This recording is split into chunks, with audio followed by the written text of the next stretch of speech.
네, 코로나 사태 이후 매도세로 일관했던 외국인들이 이번 주 들어서 한국 주식을 집중적으로 사들이고 있습니다. 자, 규모로 보면 이번 주 들어 이틀 새 무려 1조 5천억 원이고요. 어제 1조 3천억 원은 2013년 9월 이후에 최대 규모를 기록했습니다. 달러 약세가 과연 어디까지 진행될 것인가에 따라서 국내 주식의 주가 모습도 달라질 것으로 예상이 되고 있는데요. 오늘 이 문제를 알아보는 시간 마련했습니다. 한국경제신문의 한상춘 논설위원 자리해 주셨습니다. 안녕하십니까? 네, 안녕하십니까. 네, 위원님 오늘 뉴욕 증시는 호재와 악재가 좀 50-50로 겹치는 모습이었는데 오늘 증시 흐름 어떻게 보셨습니까? 네, 이번 주에 우리가 네. 초에 29일, 30일은 여러 가지 일정이 많다 그쵸. 하는 말씀을 드렸습니다. 그래서 오늘 그 뉴욕 증시 보면 경기 부양 관련된 정책 요인이 있고 미중 간 마찰 부분이 있고 여기에 따라서 호주라든가 뉴질랜드에 그 동조하느냐 안 하느냐 문제도 있었고 그리고 경제 지표 발표도 많았죠. 소비자 신뢰 지수라든가 이런 그 경기 지표 발표도 많았었고 그다음에 기업들의 실적도 굵직굵직한 실적 발표를 내일 앞두고 있다고 보겠습니다. 네. 이런 것을 그 호재와 악재를 이렇게 구별할 때 월가에서 이렇게 보면 많은 중요한 사항들의 호재와 악재가 겹쳤을 때 이걸 한번 나눠봅니다. 그래서 시장의 분위기를 해서 그때 정확하게 50-50 호재 50% 악재 50% 그러면 자 시청자분 지금의 상황이 굉장히 좋을 때는 아무래도 악재보다는 호재의 작용이 오겠죠. 그러면 그렇죠. 3대 지수 올라가겠죠. 그리고 지금의 분위기가 예를 들어서 뭐 밸류에이션 부담이다 이렇게 높을 때는 이런 똑같이 50-50에도 악재에 민감하다. 그래서 여러 가지 이렇게 요인들을 나열식으로 하면 시청자의 판단이 좀 어렵거든요. 그래서 장외 시장에서 미국에서 이렇게 50-50 악재와 호재가 나타났을 때 시장 분위기가 어느 쪽으로 먹힐 것이냐 하는 이것은 역시 그 주가라는 것은 수급에 의해서 시장 참여들이 만들어내는 거기 때문에 그 분위기를 전해드리는 것이 좋지 않냐 생각합니다. 결과적으로 3대 지수가 50-50에 동반 하락됐죠. 네. 지금의 미국 증시의 어떤 단적으로 보여지는 모습이 아닌가 하는 생각이 듭니다. 그리고 30일 실적 발표, 30일이 멀지 않습니다. 내일이죠. 실적 발표를 앞두고 있는 아마존과 그다음에 애플, 그리고 테슬라와 함께 주가가 급락해서 그동안 말씀드렸던 슈퍼스탁이라든가 한국의 그 언택 관련된 주 이렇게 이런 것과 관련된 역시 밸류에이션 부담에 나타난 모습이다 이렇게 됐습니다. 아무래도 오늘도 이 증시와 관련해서 증시 이외에 이렇게 다른 시장이 더 관심이 됐었죠. 그렇죠. 그것이 이제 달러의 그 약세 문제다. 네. 오늘 박홍 캐스터께서 골드만삭스가 앞으로 지금 코로나 사태 이후에 달러 인덱스 상으로 보면 한 10% 폭락한 상황이거든요. 네. 이달 들어서도 한 달도 못 된 사이에 4% 정도 이렇게 떨어진 상황이고 이 골드만삭스는 보통 달러 약세를 전망하지는 않습니다. 이렇게 달러 약세가 이렇게 예견된다 하더라도 보통 이 골드만삭스는 미국의 IB의 상징격에 해당되고 달러가 강세가 돼야 미국의 그 자본시장에 자금이 많이 들어오면서 사실 그 골드만삭스의 수익이라든가 이런 게 개선되는 거기 때문에 사실 달러 약세가 전망될 때는 이례적으로 페이퍼를 잘 안 내거든요. 근데 이번 같은 경우에는 앞으로 달러가 1년 이내에 5%더 추가적으로 떨어진다. 근데 한 가지 이제 아까 박근혜 교수께서 이렇게 얘기했을 때 달러가 약세되면 미국으로 자본이 들어온다. 그런데 사실 캐리 자금의 속성상 보면 달러 약세가 되면 자금을 퍼내는 기간이 되겠죠. 네. 캐리 자금에. 왜냐하면 우리나라에 지금 외국 자본이 들어오면 달러 약세 워낙 강세기 때문에 외국 자본이 들어오면 환차익 때문에 들어오는 거죠. 근데 이제 골드만삭스에서 달러 약세가 될 때 사실 외국 자본이 들어온다 하면 미국에서는 달러 약세가 될 때 수출 경쟁력이 개선되는 업종들이 있습니다. 네. 거기에 이제 아까 얘기했던 달러 약세 때는 유망 업종이 되는 거죠. 그래서 혹시 시청자분께서 달러 약세가 되면 외국 자본이 들어온다. 이건 잘못된 거다. 근데 미국에서 특별히 달러가 약세될 때는 수출에 민감한 네. 이런 업종을 중심으로 해서 골드만삭스가 달러 약세에 따른 유망 업종을 이렇게 분석한 보고서이기 때문에 혹시나 시청자분께서 헷갈리실 수가 있기 그렇죠. 때문에 이렇게 말씀을 드리겠습니다. 그리고 또 한 가지는 관심이 되는 게 국제금값이죠. 저도 이 국제금값 때문에 새벽 1시서부터 미국의 그 상품 시장을 지켜봤습니다는 우리 시간으로 1시경에 장중 한때에 국제금값이 온스당 1974달러를 이렇게 기록했습니다. 물론 마감은 좀 떨어졌을 겁니다. 네. 이렇게 차익 매매 시연 때문에. 그리고 우리가 이제 코로나 사태 이후에서 계속해서 달러들을 좀 많이 이렇게 추천하는 시각이 있는데요. 금 사세요. 금보다도 은 사세요. 이런 말씀을 드렸었는데요. 지금 이제 마감 시간으로 기준으로 나오고 이거 흐름을 계속해서 되기 때문에 마감 시간과의 수준과는 좀 다르다 하는 걸 말씀드리고요. 어찌됐든 장중한 때 1974달러까지 올라가서 사실 사상 최고 책료를 지속하고 있다. 이것이 이렇게 다 이제는 미국 시장뿐만 아니라 어제 국내에서 외국 자본이 들어오는 네. 이런 모습과 함께 전 세계 시장, 금융시장에 영향을 미치고 있다. 그런 단계로 지금 진전되고 있다 하는 걸 말씀드리겠습니다. 위원님, 국내 증시에서는 어제 짚어주셨던 신풍제약 주가 이슈 외에도 외국인 자금이 굉장히 빨리 들어오고 있지 않습니까? 네. 이 부분에 대한 진단도 좀 들어볼까요? 사실은 신풍제약 같은 네. 이런 거 가지고 이 시간에 전해드리는 경우가 그렇게 진단해 드리는 경우가 드문 일입니다. 근데 워낙 신풍제약 이렇게 제약회사 중에 다 작지 않습니까? 근데 네. 이 방송은 시청자분의 요구사항이 있을 때 어제 신풍제약 관련해서 이렇게 진단해 드렸는데요. 한국의 전체적인 밸류에이션 부담이 있는 그런 업종을 중심으로 해서 전체적으로 진단해 드렸는데요. 역시 신풍제약에 투자하시는 분이 많은 것 같습니다.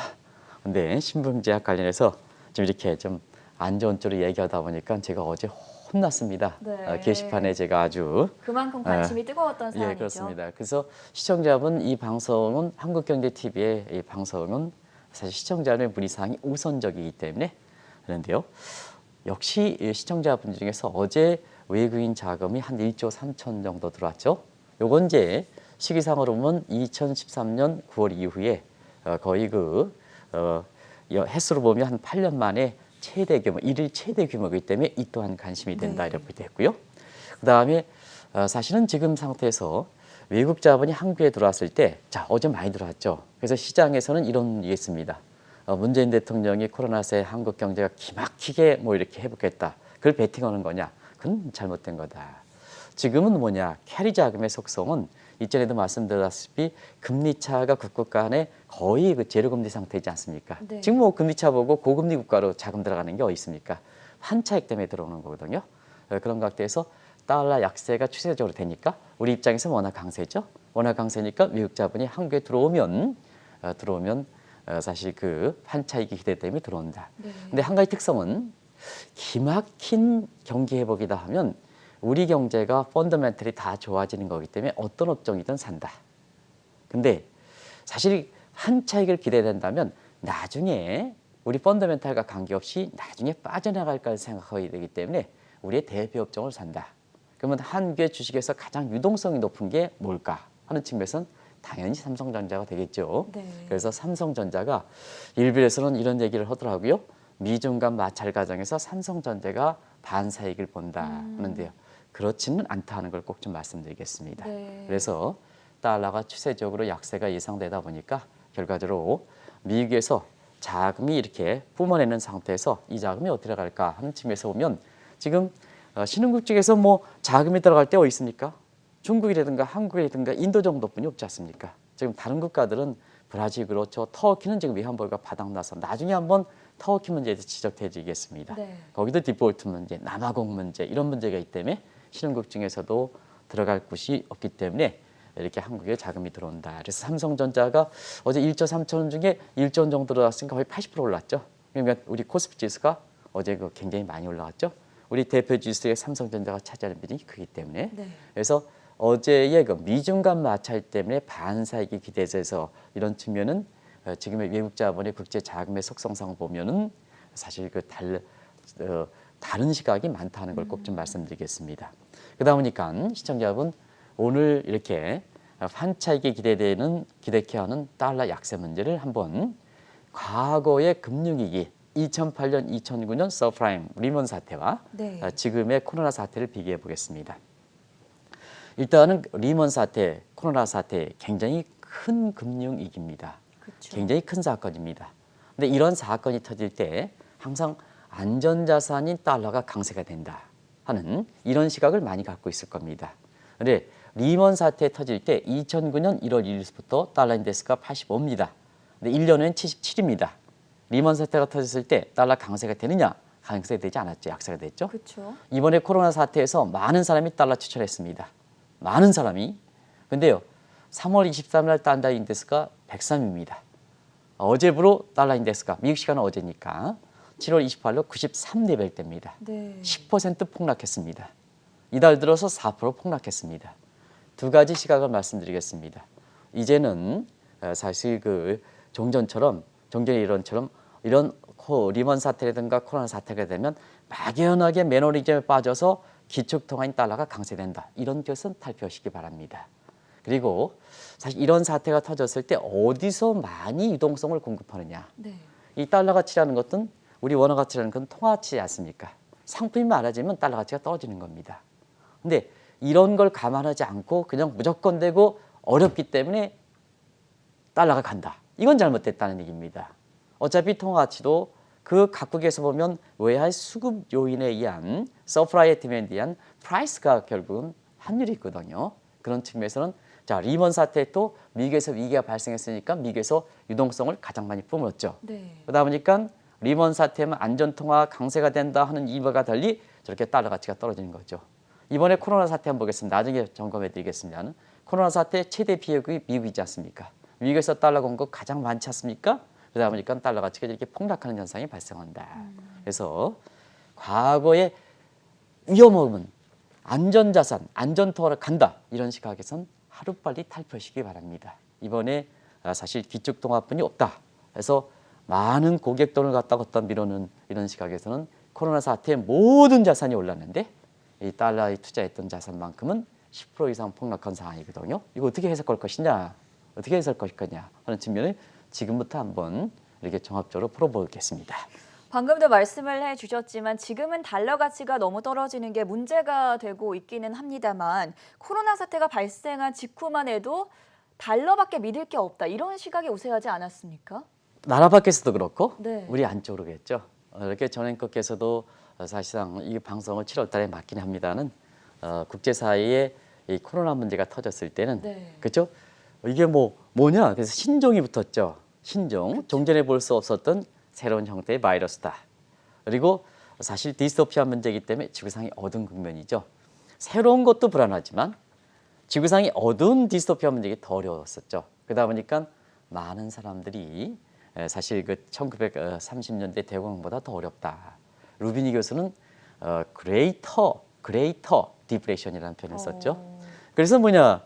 이 루비니 교수라든가 짐 로저스는 루비니 교수는 경기가 수직으로 떨어질 것이다. 뭐 지금 경기가 반등하고 있습니다는 이렇게 그 수직으로 떨어질 것이다는 I자형을 주장했죠. 네. 그리고 주식은 거들떠보지 말아라. 짐 로저스 같은 사람이 이게 왜 우리나라에서 외화를 저렇게 많이 주는지 짐 로저스가 많이 그 책도 쓰고 해서 한국에서 이 인기가 있다 보니까 이게 책을 써가지고 우리나라에서 가장 많이 이렇게 팔아가지고 돈을 벌고 가장 세미나에서 많이 이렇게 데리고 오는 사람인데 왜냐하면 초빙만 하면 오거든요 이분은. 네. 근데 사실상 가장 많이 틀립니다. 그래요. 주식을 거들떠보지 말아라. 네. 달러 사라. 이렇게 이제 얘기했고요. 그다음에 국내 그 금융사 회장께서도 기축통화뿐이 갈 게 없지 않느냐 하는 이런 조각의 시각이 되는데요. 지금의 상황을 보면 완전히 정반대 현상이 나타나고 있다. 모든 자산이 올라가는데 사실 달러만큼은 떨어지고 있다는 것이 지금의 사태다. 왜 그럴까? 앞서 말씀같이 지금 코로나 사태를 맞아서 가장 돈을 많이 풀어내는 국가는 누굴까? 할 때는 당연히 미국이죠. 네. 지금 이제 통계가 가능한 국제사에서 코로나 사태 이후에 저는 그 돈이 얼마나 많이 풀렸는지 아십니까? 잘 모르겠습니다. 네네. 그래서 상상하기 힘든 금액이 상상하기 아닐까요? 힘든다 이렇게 하는데요. 네. 그걸 좀 사실 각 중앙은행 전부 이렇게 얘기할 수는 없고 우리가 많이 이렇게 한국정대 TV를 통해서 중앙은행 하면 어떻습니까? 페드 미국의 중앙은행, 그렇죠. 일본 BOJ, 그 다음에 유럽. 사실 유럽 ECB, ECB. 그리고 이제 국제금융시장에서 조금 이상이 떨어지면 영란입니다. 그래서 영란은행, 유럽중앙은행, 일본 중앙은행, 그 다음에 미중앙은행이 포함하는 것이 네. 지금까지 한 6조 달러 정도 되는데요. 엄청 많죠?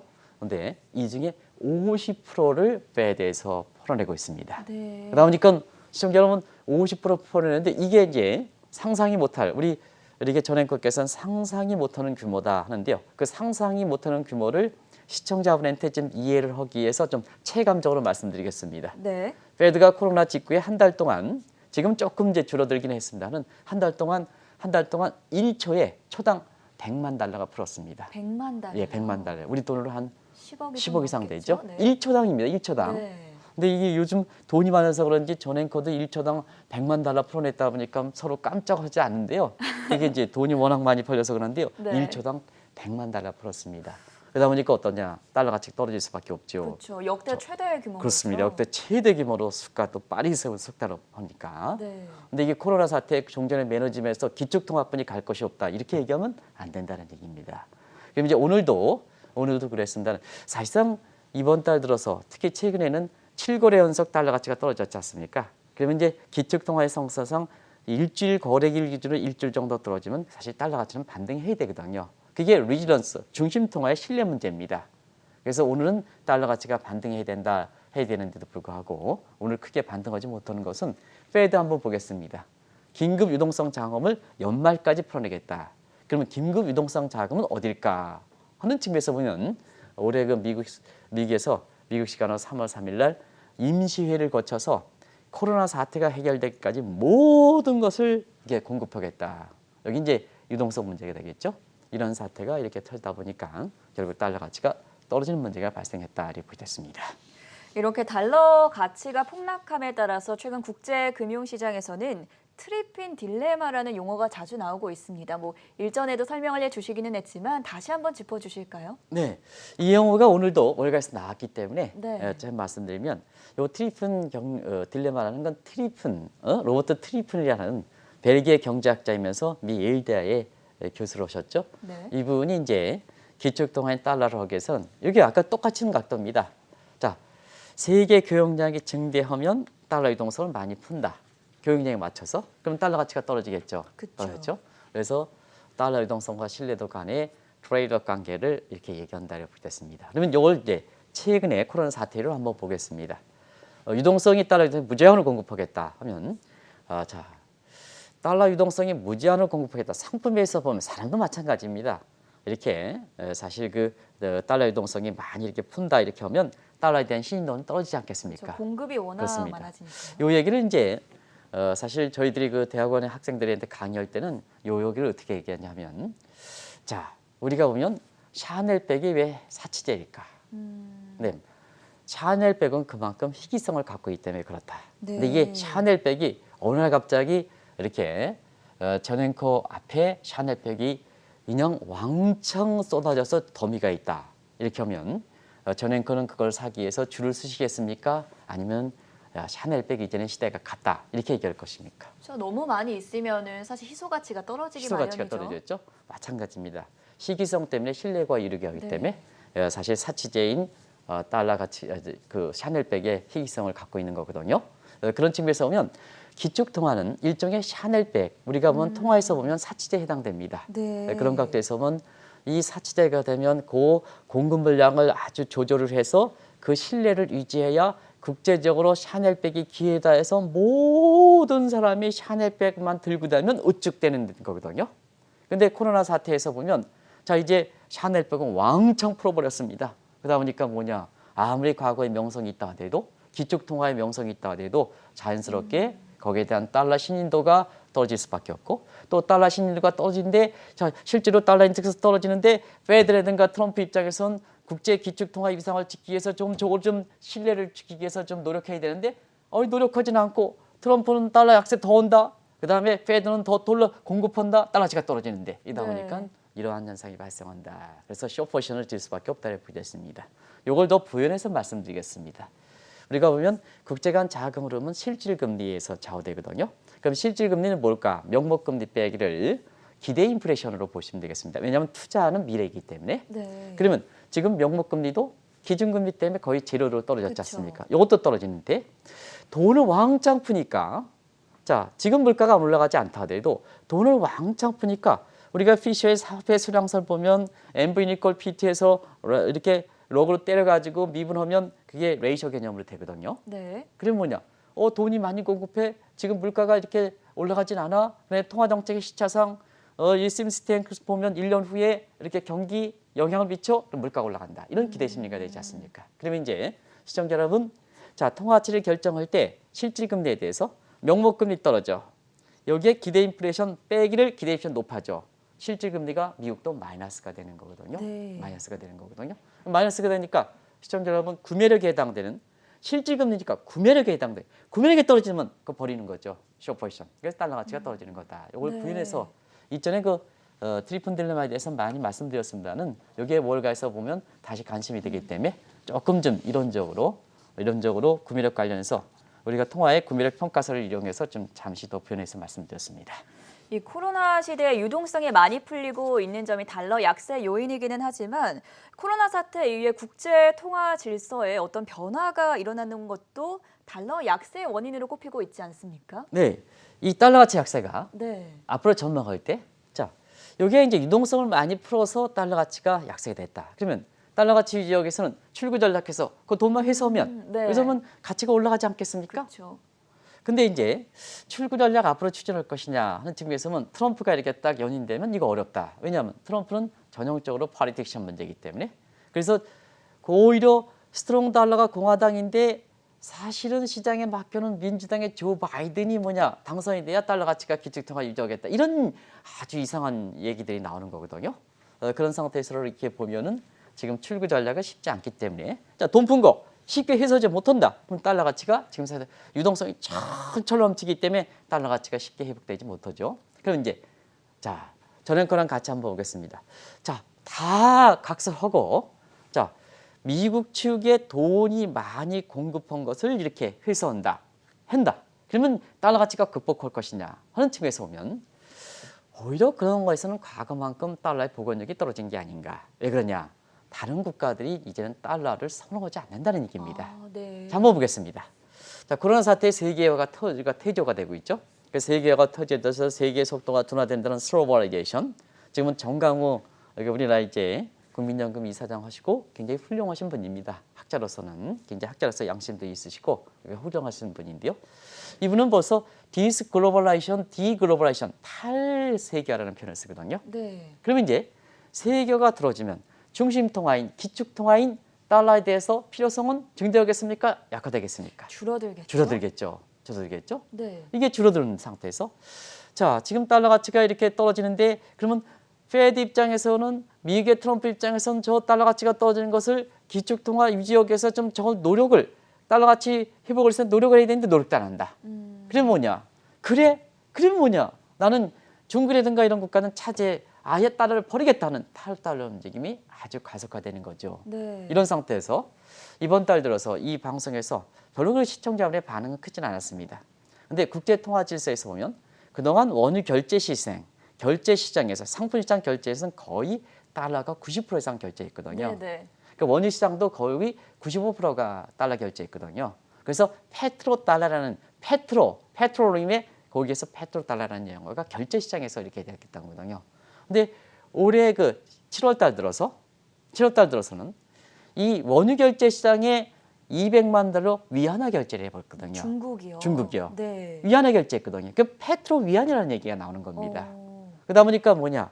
그래, 우리가 보면 그때 당시에 전앵커가 학교 다니는 곳에 서울대학교 이렇게 보면 이렇게 지키다가 어떤 사람이 저 체육관에 강의장을 발 질러서 간다 하면 오리지널 씬이다. 네. 운동장 설명해 주셨죠. 설명했죠.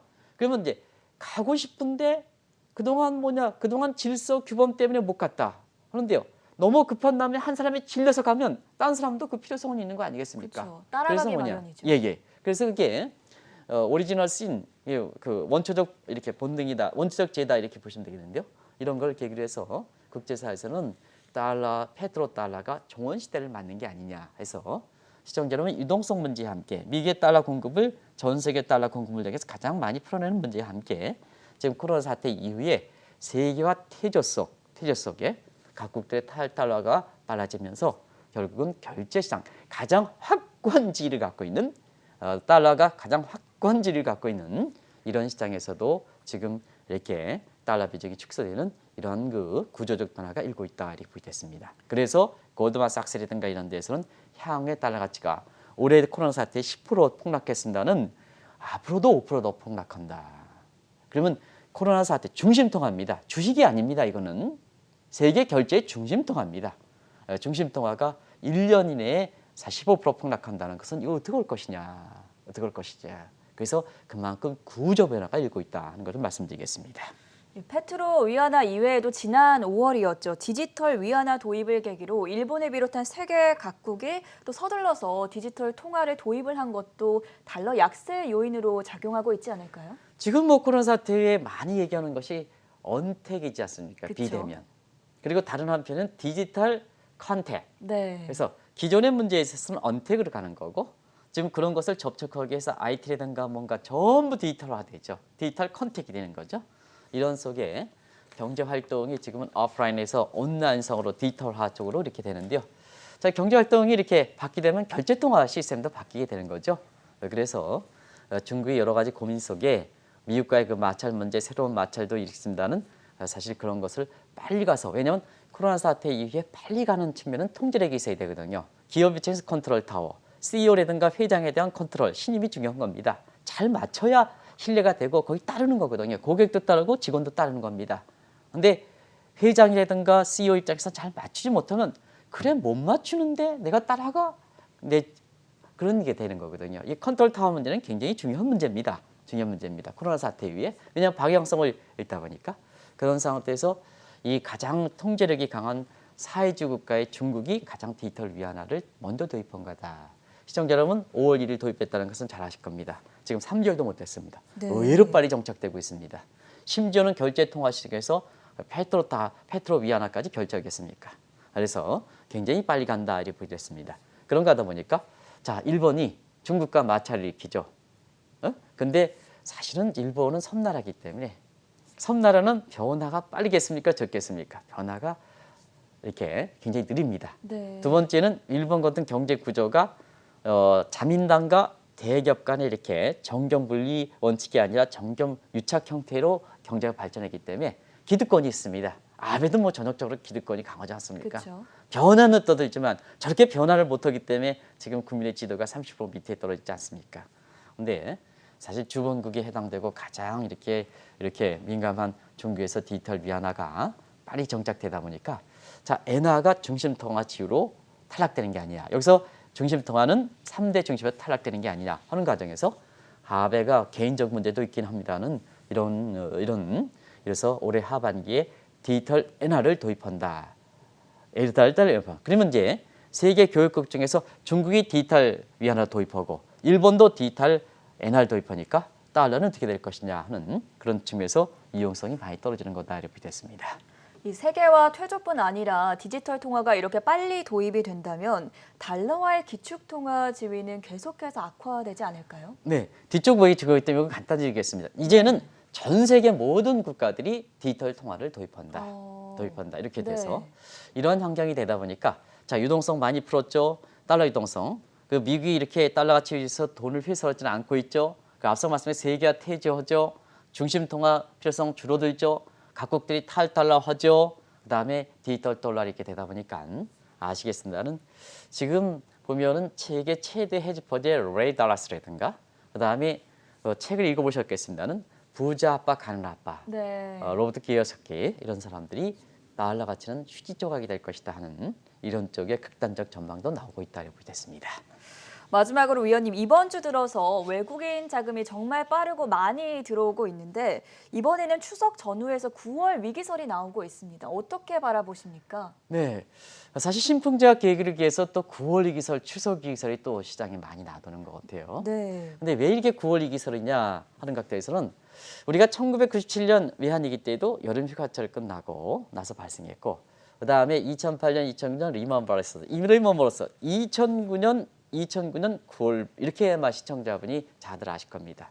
그래서 여름 휴가철 이후에는 미개 회계연도가 피스칼 이어가 10월 1일부터 시작되거든요. 그리고 여름 휴가철은 겨울 동절기 휴가철 장기 휴가거든요. 네. 그래서 여름 휴가철 전에는 대부분 다 시장 참여 스퀘어 포지션으로 놓고 이제 가거든요. 그러면 이제 새로운 회계 연서와 함께 각종 계획들이 나오죠. 여름 휴가철에서 스퀘어 포지션을 유지한 상태에서 딱 여름 휴가철 들어오면 새로운 계획에 맞춰서 모든 자산이 롱 포지션 갈 것이냐 숏 포지션 갈 결정을 해 있죠. 그래서 이 결정하는 과정에서 시장 움직임이 굉장히 크게 나오고 그동안 악재로 지적했던 요인에서 셔퍼션즘은 가격 폭락과 함께 위기설이 나온다 이렇게 됐습니다. 이런 계절적 요인 그리고 사실상 또 한 가지는 지금 보면 캐리 자금의 속성이 있어 이렇게 똑같은 속성입니다는 이런 각종 무슨 와다나베 부인, 스미스 부인 이런 사람들도 이때 포지션을 진다 이렇게 됐습니다. 또 한 가지는 9월 달이 북반구에 동절기가 시작되죠. 네. 그러면 이제 코로나가 어떻습니까? 추위에 더 약간. 많이 번창한다. 네. 더위에 더 원래는 네. 약하다 그러지만 추위에 좀 번창한다. 그러면 동절기 시작하니까 북반구 지역의 세계 인구의 한 75%를 갖고 있는 이제 2차 팬데믹이 되는다. 요가 맞물려서 딱 9월 위기설을 제기하는 것 같습니다. 그런데 이 9월 위기설의 주체자들 이걸 딱 보니까요. 3월 때 코로나 사태 직후에 그다음에 이때가 그 이후에 90% 50% 정도 올라가니까 또 이 7월 위기설 또 이게 제시했던 사람들이거든요. 그러면 3월 위기설은 요거 한번 보겠습니다. 3월 위기설은 코로나 사태가 대공보다 어렵다 하는 측면에서 우리 주가가 3월 그 19일인가요? 코스피가 1457 갔대. 지금 아주 격세지감이죠. 그렇죠. 지금 2200선이 넘었죠. 2250선이니까. 그때 그게 불과 3, 4개월 전입니다. 이때 1457을 갈 때 1000m 떨어진다 하는 시각. 맞지 않다 보니까 또 7월 위기설을 보면 2분기의 최대 피해가 2분기의 경제 실적이 이렇게 발표되고 기업들의 실적이면 7월 달에 뭐냐 코로나의 피해가 확인되면 위기설이 발생하지 않느냐. 7월 다 갔습니다. 또 9월 위기설입니다. 그런데 시청자 여러분 위기설이 나오면 사실상 이 위기설은 시장 자정적 기능이 발생하기 때문에 위기 발생하지 않는다는 걸 말씀드리고 나름대로 위기설을 제작하는 이유는 있습니다는 한국 사람입니다. 우리 투자자들, 우리 국민들 얼마나 진짜 어려운 가운데 살아가지 않습니까? 본인들이 예측을 막기 위해서 3월 위기설 틀리니까 7월 위기설 제기하고 또 이렇게 7월 위기설 맞지 않니까 9월 위기설 본인들이 예측을 막기 위해서 이렇게 우리 코로나 사태라든가 이런 거에서 굉장히 우리 국민들이 어쨌거나 정책에 관련이 없이 이렇게 극복해가는 노력하는데 이렇게 위기설만 제시하는 사람들 있잖아요. 이건 금융당국 도대체 뭐 하는 겁니까 도대체. 3월 위기설, 7월 위기설 우리 국민들이 이렇게 어렵게 이렇게 가는데요. 때만 되면 위기설 제시하는 사람들 이런 사람들 좀 사실상 이렇게 차지해서 그런 걸 감독해야 됩니다. 그런 걸 감독해야 됩니다. 우리 국민들이 어쨌거나 살아야 되지 않습니까? 어쨌거나 살아야 되지 않습니까? 근데 3월 위기설 그 위에 50% 올라가는데 또 7월 위기설 안 맞니까 9월 위기설 이게 되겠습니까? 그래서 제가 이렇게 오늘 좀 나중에서 이렇게 화가 나서 지금 얘기합니다는 어쨌거나 나름대로 근거가 있고 이렇게 얘기하겠습니다는 어쨌거나 이 어려운 가운데 우리 국민들이 살아야 되지 않습니까? 정책 당국에서 제대로 합니까? 나름대로 노력하는데요. 노력해서 살아가야 되지 않습니까? 방송이 되고 그것도 9월 위기설 대놓고 얘기하는 사람들 어디 가면 주가 떨어진다만 얘기하는 사람들 그래서요. 저는 주가에 대해서 우호적인 사람이 아닙니다. 그럼에도 불구하고 어쨌거나 우리 국민들 살아야 되니까 이렇게 고질적으로 자기 예측을 막기 위해서 3월, 7월, 9월 위기설 제기하는 사람들 빨리 금융당국에서 좀 이런 사람이 진짜 가짜뉴스의 원류입니다. 이런 사람들 좀 제재를 할 필요가 있지 않냐 생각합니다. 네, 3월 위기설, 7월 위기설에 이어서 9월 위기설이 나돌고 있지만 여기에 대해서 좀 더 신중하고 현명하게 접근해야 한다는 말씀까지 들어봤고요. 지금까지 한국경제신문의 한상춘 논설위원이었습니다. 말씀 대단히 감사합니다. 네, 고맙습니다.